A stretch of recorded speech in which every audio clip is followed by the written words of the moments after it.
bíblica, y que francamente, debo confesarlo, no la supe por mucho tiempo.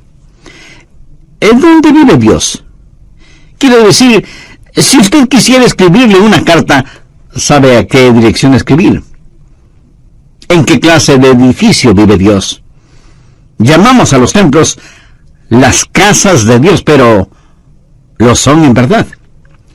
Veamos Hechos capítulo 7 desde el verso 47. Mas Salomón le edificó casa, si bien el Altísimo, ese es otro nombre para Jehová, Dios, no habita en templos hechos de mano, como dice el profeta. El cielo es mi trono y la tierra el estrado de mis pies.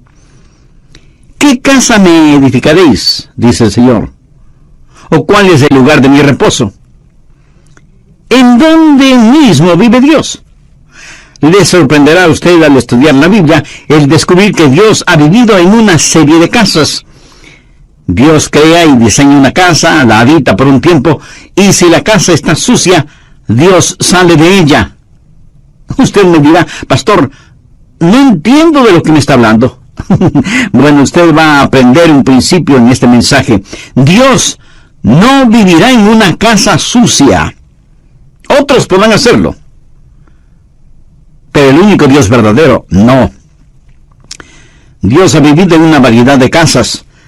La primera casa de Dios fue un hombre, y su nombre fue Adán. Adán fue una casa, y Dios vivió en Adán. En Génesis 2:7, la Biblia dice, entonces Jehová Dios formó al hombre del polvo de la tierra, y sopló en su nariz aliento de vida, y fue el hombre un ser viviente. Ahí tiene usted la primera casa diseñada por Dios. En el transcurso de este mensaje haré énfasis en 4 palabras: diseño, deshonra, desolación y destrucción. Y grabe bien esto en su mente. Y si usted descubre verdades en este estudio bíblico, será increíblemente bendecido y recibirá sobreabundante ayuda para su vida. Así que Adán fue una casa diseñada. Dios diseñó a Adán. Y Adán fue una casa de 3 cuartos. El cuarto exterior se llamó cuerpo, el cuarto interior su alma, y el tercer cuarto su espíritu. Dios formó a Adán del polvo de la tierra, y eso es su cuerpo. Y Dios le dio vida física. Dios sopló en su nariz el aliento de vida, y ese es su espíritu. La palabra soplar y la palabra espíritu son las mismas palabras. El espíritu de vida. Adán vino a ser una criatura espiritual. La Biblia dice, y fue el hombre un ser viviente. Ahí están las 3 partes en la naturaleza de Adán y las 3 partes de su naturaleza. Todos los seres humanos somos cuerpo, alma y espíritu. Esa es la razón por la que Pablo dice en 1 Tesalonicenses 5, 23 y 24, y el mismo Dios de paz os santifique por completo, y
todo vuestro ser, espíritu, alma y cuerpo, sea guardado irreprensible para la venida de nuestro Señor Jesucristo.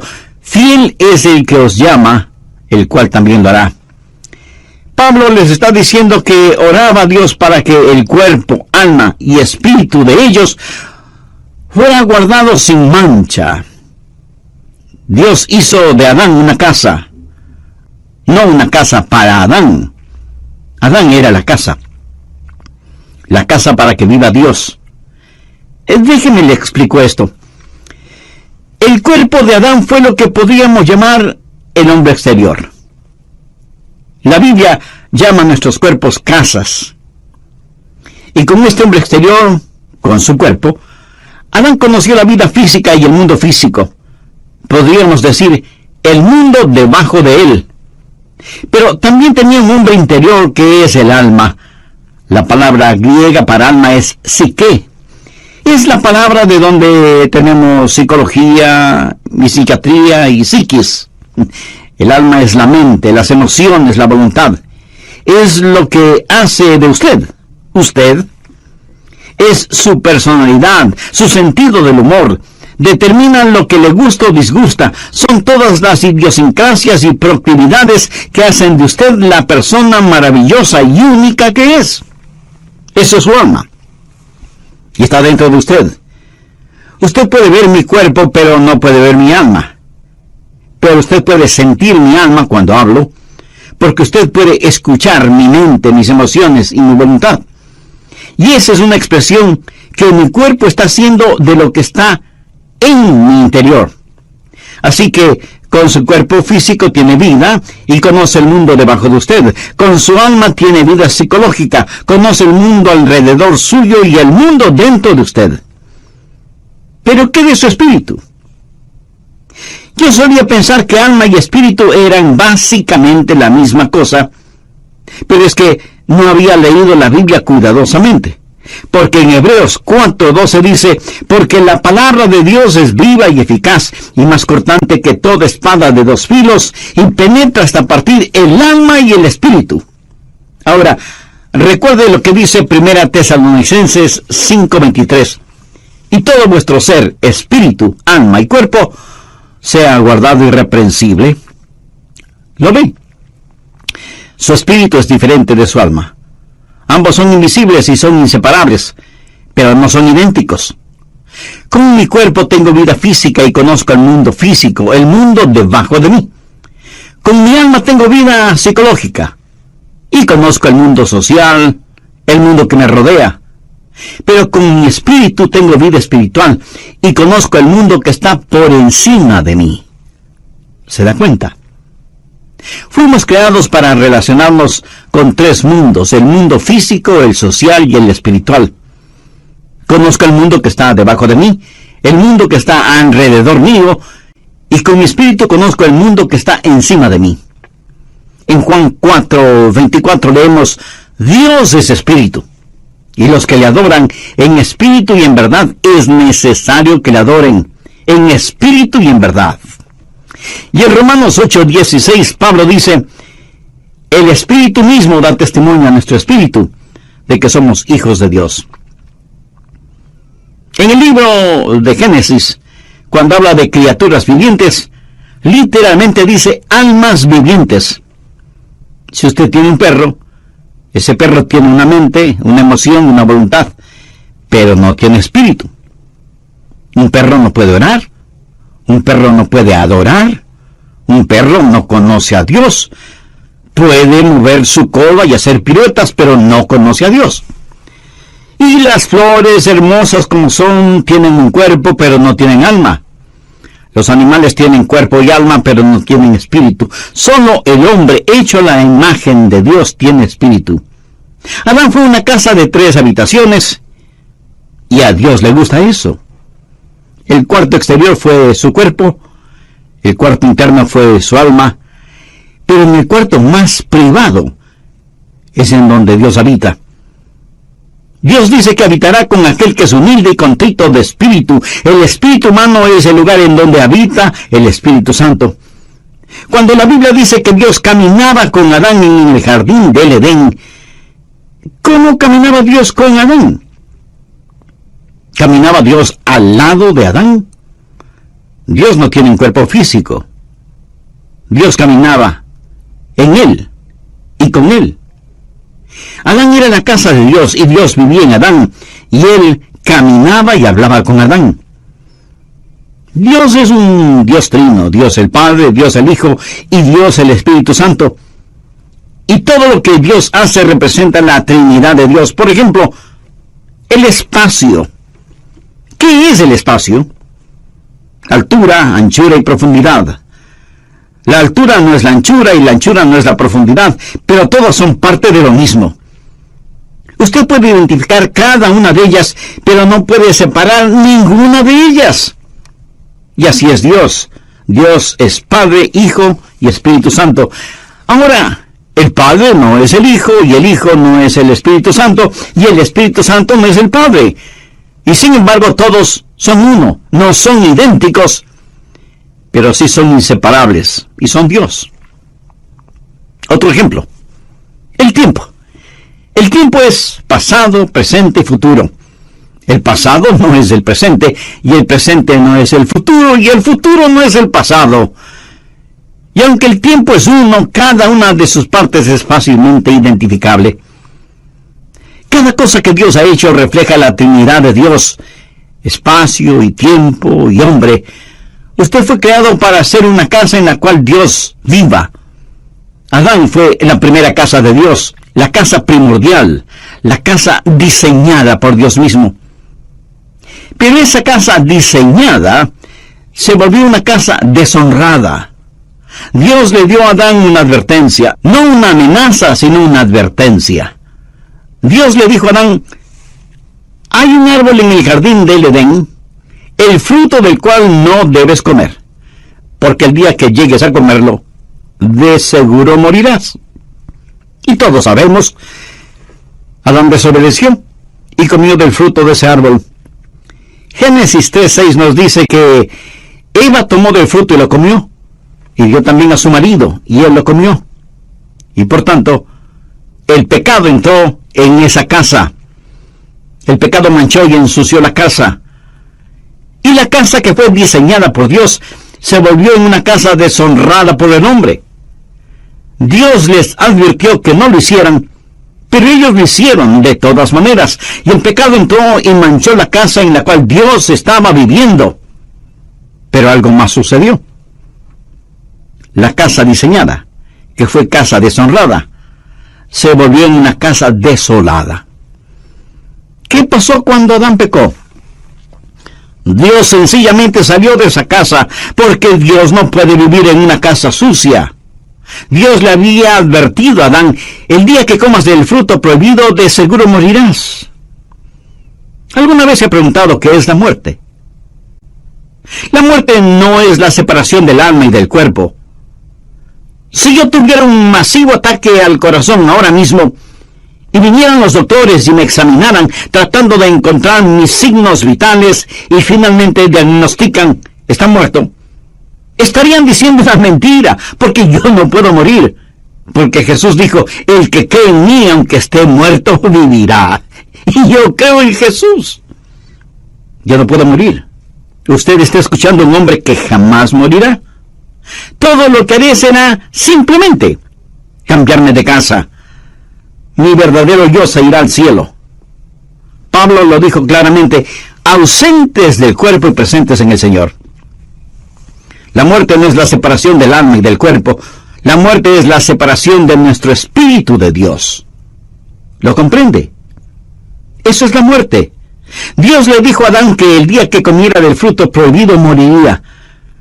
Bueno, si usted lee cuidadosamente su Biblia, sabrá que Adán vivió más de 900 años. Sin embargo, Dios le dijo: ese día morirás. Es obvio que Adán no murió físicamente. Adán murió espiritualmente. Y cuando él murió físicamente, 900 años más tarde, su muerte espiritual lo alcanzó y murió físicamente. Déjeme decirle cómo murió Adán, y quiero que lo recuerde porque es muy importante. Adán murió inmediatamente en su espíritu, progresivamente en su alma y finalmente en su cuerpo. Lo que literalmente Dios le dijo a Adán fue: muriendo, morirás. Esto habla de un proceso. Adán murió inmediatamente en su espíritu, progresivamente en su alma y finalmente en su cuerpo. Tenemos un ramo de flores recién cortadas y decimos: no son hermosas, son naturales. Mi amigo, no son naturales. Son flores muertas. Desde el instante en que las cortó, dejaron de ser naturales, porque han sido separadas de su fuente de vida. En la Navidad usted dice, vamos a tener un árbol natural. Y va y compra un árbol que ha sido cortado. Perdónenme, pero ese árbol no es un árbol natural. Puede parecer natural, pero en realidad está muerto. ¿Y cuándo murió? El momento que fue cortado de su fuente de vida, de su savia, de sus raíces. Y usted puede traer ese árbol a su casa y decorarlo y ponerle luces, y lucirá muy bonito. Exactamente como las personas muertas que se adornan exteriormente para ir a la iglesia los domingos. Lucen vivas, pero están muertas. ¿Y por qué están muertas? Porque están cortadas, separadas de la fuente de la vida. Unos días más tarde, el árbol comienza a secarse y a evidenciar que está totalmente muerto. Una casa diseñada, una casa deshonrada, una casa desolada. ¿Por qué? Sencillamente porque Dios salió de esa casa. ¿Qué significa el estar perdido? Usted no tiene que ser un ladrón o un asesino, adúltero o blasfemo para estar perdido. Todo lo que tiene que hacer es no tener a Dios en su vida. En Juan 1:4 leemos, en él estaba la vida, y la vida era la luz de los hombres. Así que cuando el Señor salió de su casa, la vida salió con él, y cuando la vida salió, la luz se disipó. ¿Dónde habitaba Dios en Adán? Dios habitaba en el espíritu de Adán. Ahora, cuando Dios salió del espíritu de Adán, ¿qué sucedió? ¿Quién era el siguiente en la línea de mando? El alma. ¿Y qué es el alma? La mente, las emociones y la voluntad. Adán dejó de ser un hombre espiritual y ahora lo que le motiva no es el Espíritu de Dios. Ya no es guiado por el Espíritu de Dios, está guiado por su mente, sus emociones y su voluntad. Y déjeme decirle que la mayoría de los seres humanos opera bajo ese principio: mente, emociones y voluntad. Sus mentes dicen, creo que debo hacer esto. Sus emociones dicen, siento como que quiero hacer esto. Y su voluntad dice, haré esto. Esa es la manera en que se opera. No son guiados por el Espíritu de Dios. Romanos 8:14 dice, porque todos los que son guiados por el Espíritu de Dios, estos son hijos de Dios. Amiga, amigo, ¿está usted actualmente experimentando la presencia de Dios en su vida? ¿No? ¿Y por qué no? ¿No le gustaría ser la casa en la cual Dios vive? Entonces debe hacer una decisión espiritual ahora mismo. Y la puede hacer mediante una sencilla oración. Querido Dios, deseo tener el privilegio de ser tu casa. Sé que no estoy limpio como para pedirte esto, porque mis pecados me han ensuciado y me han manchado. Perdóname y ayúdame. Señor Jesús, tú derramaste tu preciosa sangre en el Calvario para salvarme y limpiarme. Adán fue la casa que Dios construyó en primer lugar, y porque Adán la manchó con el pecado, Dios tuvo que salirse de ella. Entonces Dios construyó otra casa, el templo o tabernáculo. Estas fueron diferentes formas de la misma clase de estructura, y Salomón construyó un magnífico templo, que fue también una casa de 3 habitaciones. Si usted no toma en cuenta todos los adornos y decoraciones, el tabernáculo y el templo estaban constituidos básicamente por 3 habitaciones: el patio exterior, el patio interior y el lugar santísimo.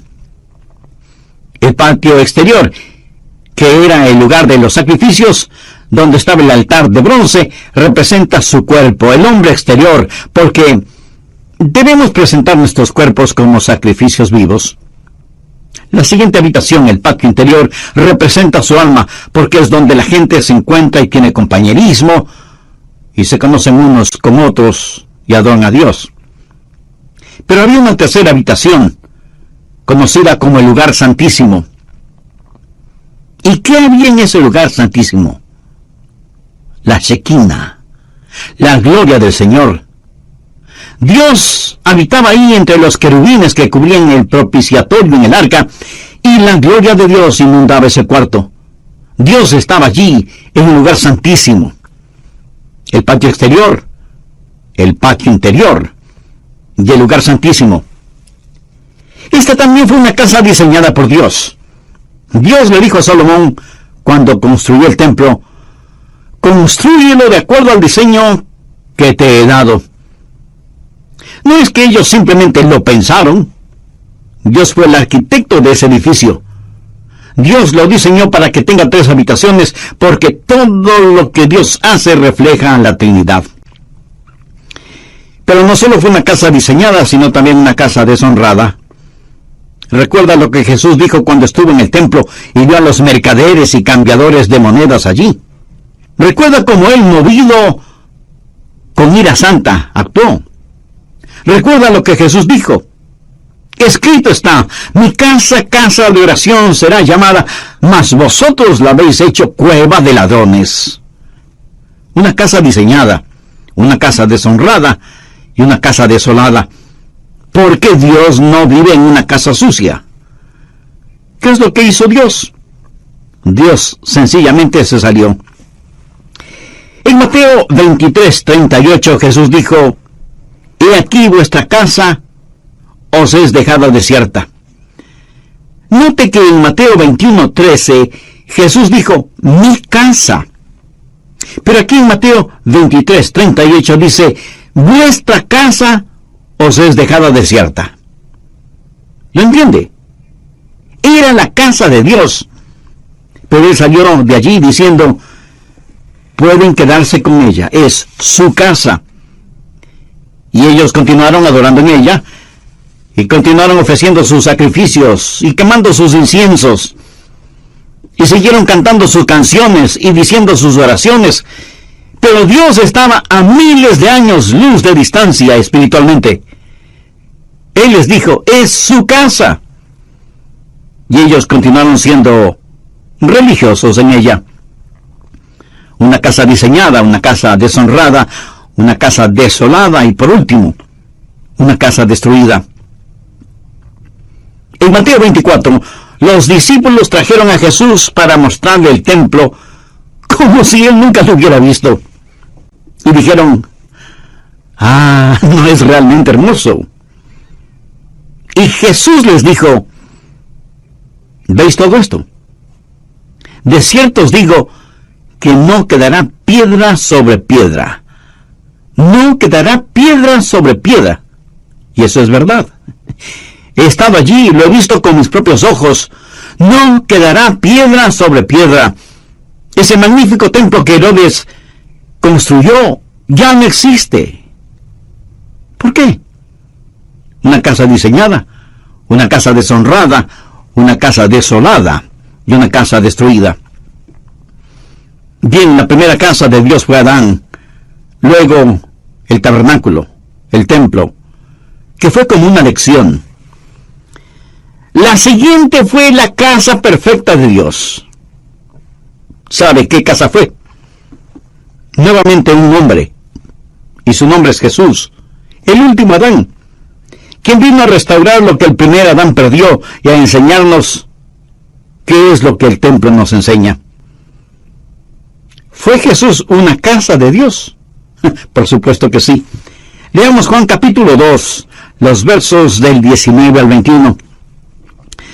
Respondió Jesús y les dijo: «Destruid este templo y en 3 días lo levantaré». Dijeron luego los judíos: «En 46 años fue edificado este templo, y tú en 3 días lo levantarás». Mas él hablaba del templo de su cuerpo. Ellos no entendieron que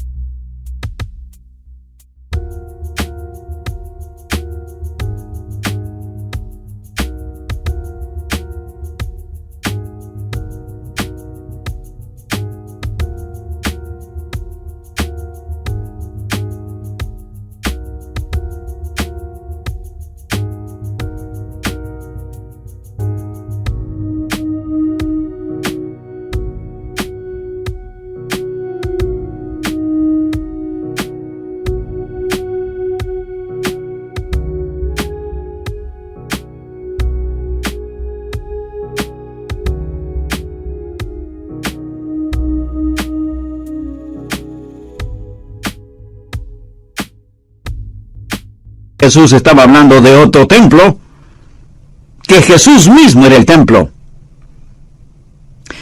Recapitulemos esto. Primero, una casa diseñada. El cuerpo de Jesús fue obra del Dios Todopoderoso. En Hechos 10:5 leemos: me preparaste cuerpo. El cuerpo de Jesús fue el perfecto diseño de Dios el Padre. Esa es la razón del nacimiento original, concebido en el vientre de María. Él vino como vino, nacido de una virgen, para ser lo que fue, sin pecado, para hacer lo que hizo, morir por nuestros pecados. Y murió por nuestros pecados para que nosotros seamos lo que Él es, Hijo de Dios. Se hizo Hijo del Hombre para que nosotros podamos ser hijos de Dios. Nacer de una virgen para que nosotros podamos nacer de nuevo. Él vino a la tierra para que nosotros podamos ir al cielo. Jesús fue una casa diseñada. Segundo, una casa deshonrada. Usted dirá: oh no, pastor, no esa casa. Busque Isaías 53:6. Todos nosotros nos descarriamos como ovejas, cada cual se apartó por su camino, mas Jehová cargó en él el pecado de todos nosotros. Escuche, mi pecado, su pecado, nuestros pecados fueron puestos sobre el Señor Jesucristo. Nuestros pecados mancharon y ensuciaron esa casa. Busque 1 de Pedro 2:24, quien llevó él mismo nuestros pecados en su cuerpo. Nuestros pecados con toda su vileza fueron puestos sobre el Señor Jesucristo. Y esa es una buena razón para que usted ame al Señor Jesús. No hay nada que me conmueva más que Getsemaní. Y cuando pienso en Getsemaní, mis ojos se llenan de lágrimas al recordar la oración de Jesús. Padre mío, si es posible, pase de mí esta copa. Ahora, ¿qué había en esa copa? Todos los pecados de todos los tiempos de toda la humanidad. Ahora, no piense en todas las naciones del mundo, piense en su propio país, en su propia ciudad, en su pueblito o en su aldea. Y piense solo en el pecado de la mentira en un solo día. Piense en las blasfemias que se dicen en un solo día y las perversiones sexuales que ocurren en un solo día. Multiplique eso por todas las naciones, pueblos y aldeas que hay en todo el mundo durante todas las épocas. Destílelo hasta lo sumo. Póngalo en una copa y désela a beber al Hijo de Dios. Él se volvió pecado por nosotros. Y cuando Él se volvió pecado, Dios el Padre tuvo que tratarlo como trataría a cualquier pecador bajo juicio. El apóstol Pablo dice en Romanos 8:32, el que no escatimó ni a su propio Hijo, sino que lo entregó por todos nosotros. Jesús no solo llevó nuestros pecados, pero Él, el Hijo de Dios, fue el objeto del aborrecimiento del Padre. Tercero, una casa desolada.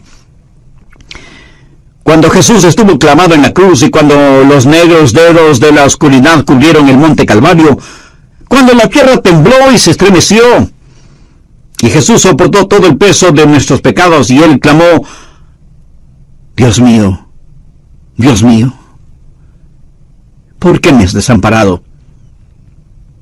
Le diré por qué el Padre le desamparó. Dios no puede vivir en una casa sucia.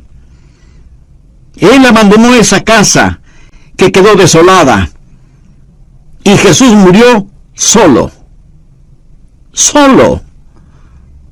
Amigo, comprende el impacto de esto.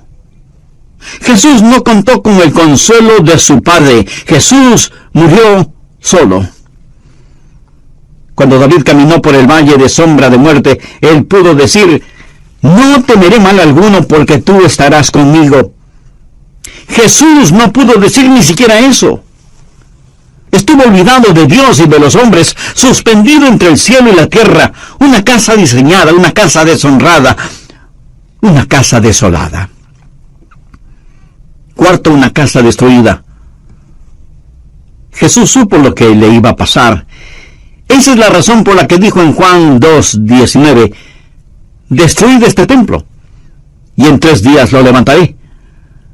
Sabía que iba a ser destruido, porque sabía cómo Dios su Padre trabaja. Bien, la casa primaria de Dios fue Adán. La segunda casa diseñada por Dios fue el templo, y la tercera y perfecta casa fue el Señor Jesucristo. Pero sabía que Dios tiene otras casas. Sabía que Dios dejó de cambiarse de casa. Déjeme decirle cuál es la casa permanente de Dios. Si usted es un genuino hijo de Dios, mírese a usted mismo. Mire a los otros hijos e hijas de Dios. ¿Qué es lo que dice 1 Corintios 3:16? ¿No sabéis que sois templo de Dios y que el Espíritu de Dios mora en vosotros? Y más adelante en 1 Corintios 6:19 y 20 leemos, ¿o ignoráis que vuestro cuerpo es templo del Espíritu Santo, el cual está en vosotros, el cual tenéis de Dios, y que no sois vuestros? Porque habéis sido comprados por precio. Glorificad pues a Dios en vuestro cuerpo y en vuestro espíritu, los cuales son de Dios. Dios vino a vivir en nosotros, y ya no se cambiará de casa. En relación con este cuerpo, este templo, Jesús dijo, y yo rogaré al Padre y os dará otro Consolador, para que esté con vosotros para siempre. Dios ha dejado de cambiarse de casa. Tal vez usted me diga, pastor, no entiendo eso. Usted dice que Dios no vive en una casa sucia, y yo sé que no estoy sin pecado, sé que he fallado y he hecho cosas malas. ¿Dios no se saldrá de mi casa? Amigo, esa es una interesante y maravillosa pregunta. Le diré por qué Dios no saldrá de su casa. Porque cuando Jesús murió por usted, Él pagó por todos sus pecados, pasados, presentes y futuros. Y la Biblia dice en Romanos 4:8, bienaventurado el varón a quien el Señor no inculpa de pecado. ¿No es eso algo extraordinario? Dios limpiará la casa, pero no saldrá de ella. El pecado por el cual murió Jesús jamás será puesto en su cuenta si usted ha recibido al Señor Jesucristo como su Salvador y su Señor en forma personal. Él nunca lo hará. La Biblia habla del espíritu del hombre hecho perfecto, y de eso quiero hablarle. Y deseo que usted atesore estas lecciones en lo más profundo de su corazón. La primera lección tiene que ver con la salvación. ¿Qué es la salvación? Salvación no es sacar al hombre de la tierra y llevarlo al cielo. Es sacar a Dios del cielo y que venga el hombre. Esa es la diferencia. Mucha gente cree que la salvación es que sus pecados sean perdonados para poder ir al cielo. El que sus pecados sean perdonados es preparación para la salvación. Ir al cielo es un subproducto de la salvación. Salvación es tener a Dios de regreso en su corazón. La segunda lección tiene que ver con la espiritualidad. ¿Quién es una persona espiritual? Es aquella que practica la presencia de Dios. No crea que usted asiste a una iglesia para ser espiritual o para adorar. Más bien traemos nuestra adoración a la iglesia. Verá, cuando usted se salva, cada día es un día santo, y cada lugar es un lugar sagrado. Usted es la casa de Dios. Si usted va a tener algo que sea santo, recuerde lo que dice 1 Corintios 6:19. ¿O ignoráis que vuestro cuerpo es el templo del Espíritu Santo, el cual está en vosotros, y que no sois vuestros? Usted tiene que vivir una vida sobrenatural porque Dios vive en usted. Y un cristiano salvado es naturalmente sobrenatural y sobrenaturalmente natural. Me agrada la gente que es sobrenaturalmente natural. Me gusta la gente que es la misma en el cuarto de un hotel o en el culto de adoración. Usted no va a la iglesia únicamente a actuar en forma religiosa. ¿Sabe cómo Jesús llama a los actores? Hipócritas. Escúcheme. Si usted es ya salvo, Dios vive en usted. Y cada día es un día santo y cada lugar es un lugar sagrado. Y todo lo que haga debe hacerlo como para la gloria de Dios. Practique la presencia de Dios. La tercera lección tiene que ver con la seguridad. Gracias a Dios, Él dejó de cambiarse de casa. En Juan 14:16, el Señor Jesús nos dejó una firme y segura promesa. Y yo rogaré al Padre, y os dará otro consolador para que esté con vosotros para siempre. Dios salió de la casa que fue Adán. Dios no va a salir de mi casa. ¿Cuál es la diferencia? Yo tengo algo que Adán no tuvo, a menos que se haya salvado. En el jardín del Edén, Adán fue inocente. Pero yo soy justo. No mi propia justicia, sino la justicia de Dios impartida. ¿Cuál es la diferencia entre inocencia y justicia? Bueno, inocencia es lo que la palabra implica, nunca pecado. Pero la justicia es el regalo de Dios. Es el compartir la naturaleza santa de Dios. Y la cuarta lección tiene que ver con el servicio. ¿Qué es el servicio a Dios? Bueno, servicio a Dios no es hacer algo por Dios, es más bien dejar que Dios haga algo a través suyo. Y si usted piensa que estoy jugando con las palabras, no lo estoy haciendo. Dios vive en usted. Y Dios en usted es adecuado para cada demanda que será puesta sobre su vida hoy y por el resto de su existencia. Y la próxima vez que usted necesite amor, no diga, Señor, dame amor. Diga, tu amor, Señor. Y la próxima vez que necesite paciencia, diga, tu paciencia, Señor. Y la próxima vez que necesite sabiduría, pida tu sabiduría, Señor. Todo lo que usted necesite está en el Señor Jesucristo. Y el Señor Jesús está en usted. Entonces todo lo que usted necesita es tener al Señor Jesucristo. Y la Biblia dice que en Él estamos completos. Y cada demanda de Dios sobre su vida es una demanda sobre el Señor Jesús que vive en usted. Hay una sola persona que vivió la verdadera vida cristiana. Su nombre es Jesús. Y si la vida cristiana se vive en su vecindario, en su hogar, en su trabajo, será Jesús quien la viva. Pero la vivirá por intermedio suyo. Y la vida que usted viva será el Cristo en usted viviendo esa vida. Amigo, ¿vive Cristo en usted? ¿Tiene Dios su casa en su corazón? Si usted todavía no ha recibido a Jesús como su Salvador y Señor en forma personal, ¿por qué no lo hace este momento? Si ese es su deseo, le invito a que repita conmigo la siguiente sencilla y breve oración. Señor Jesús, deseo que vengas a vivir en mi corazón. Sé que soy pecador y sinceramente me arrepiento de mis pecados. Perdóname. Y limpia esta casa espiritual para que tú vivas dignamente en ella. Te agradezco por haber puesto tu propia vida para salvar la mía. Y porque tú moriste por mí, yo quiero vivir para ti. Hazme un instrumento escogido en tus manos. Lo pido en tu precioso nombre. Amén.